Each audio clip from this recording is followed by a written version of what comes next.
il doit le réparer. Sinon ce n'est pas grave dans le sens où la réparation matérielle n'est pas toujours possible, mais le repentir reste. Donc le 5e point est que s'il a volé quelque chose, il doit le rendre, ou s'il ne peut pas réparer, c'est excuser la réparation matérielle. Il y a donc au minimum 5 critères. D'abord, reconnaître que c'est mal, l'arrêter immédiatement, ne plus le refaire, s'en repentir et demander pardon à Allah. Si quelque chose peut être réparé, vous devez le réparer, sinon ce n'est pas grave. Donc maintenant, puisque cet étudiant musulman nigérian a commis la fornication, il l'a regretté. Vous avez reconnu que c'est mal.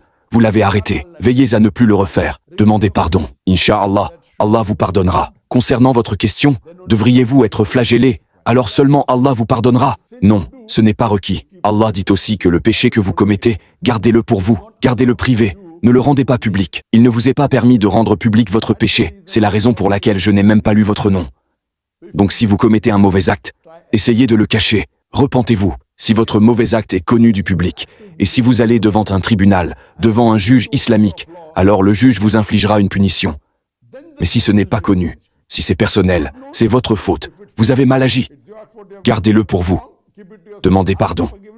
Inch'Allah, Allah vous pardonnera. Oui, il y a eu des cas dans le passé où des sahabiyat du prophète sallallahu alayhi wa sallam ne voulaient ne prendre aucun risque et ont dit au prophète sallallahu alayhi wa sallam qu'elles avaient commis la fornication. Le prophète sallallahu alayhi wa sallam a dit « Partez, revenez après l'accouchement de l'enfant. » Plus tard, la punition a été appliquée.